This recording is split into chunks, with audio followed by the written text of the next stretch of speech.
अस्सलाम वालेकुम। नवंबर का पहला हफ्ता है।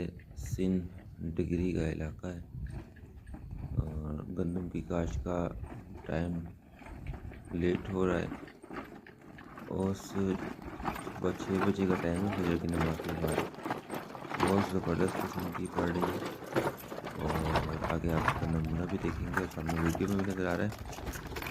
और दिन में है 38 से 40 टेम्परेचर और सुबह इतनी ओस है कि आप इसकी पानी गिरने की आवाज़ जो है ये जो नज़र आ रहा है आपको और इसकी आवाज़